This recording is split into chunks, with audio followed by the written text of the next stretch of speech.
Hello and welcome back. The second assumption of linear regression is heteroskedasticity. The heteroskedasticity should not be there. The homoskedasticity should be there. What is homoskedasticity? When x and y are linearly related, the homoskedasticity will be present. In other words, there will be constant variance in error term. When I say constant variance in error term, if you take two x's here and try to make predictions and try to look at the y minus y cap here and some x's here in the end and try to predict and look at the error, the variance calculated in error here and the variance calculated in error here will be same or similar. That is called as homoskedasticity. If it is not like that, then it is called as heteroskedasticity. So non-constant variance in error term. If you look at the second graph, I have plotted it for x and y, not for the residuals and the predicted and the residual values. If you look at this x and if you take this data and build a model with this x and y and try to make some predictions using this line, right? The errors here will have some kind of a variance and the errors here will have other kind of a variance. So on this, using the same model for the data set, here the variance in the error term is going to be less. Here the variance in the error term is going to be more. So that is called as heteroskedasticity. So it should not be there. When it is there, the residuals versus fitted graph is going to form same kind of funnel.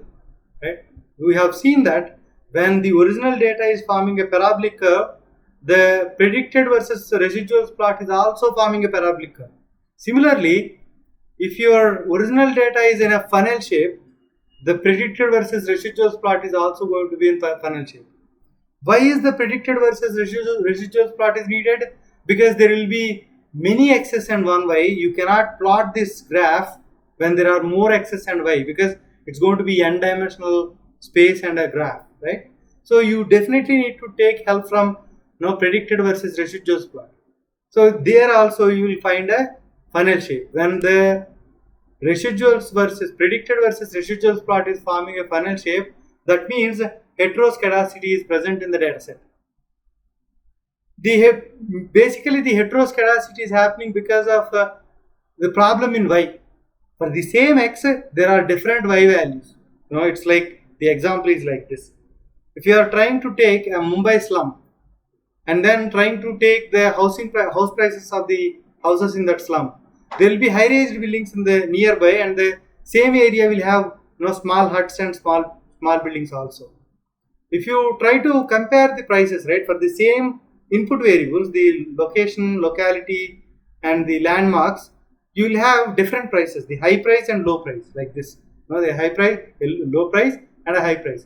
If that kind of data is there and you are trying to build a linear regression model, it will face the heteroskedasticity problem.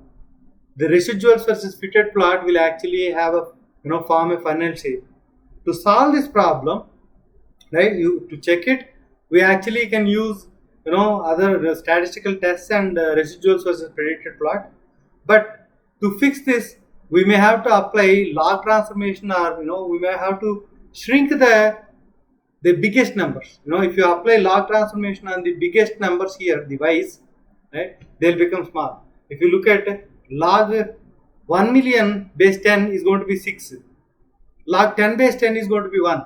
The 1 million, the big number actually became so small, and the 10 actually shrunk, but it shrunk a little less. If you apply the transformation, right, the y will become, all these dots will actually come down like that. Right? They'll actually shrink and come down to that place. Then you fit a linear regression model, it will actually work well. The heteroskedasticity problem will be gone. After making prediction, you may have to reverse transform the predicted value. Maybe inverse log you need to apply to get the actual predicted value.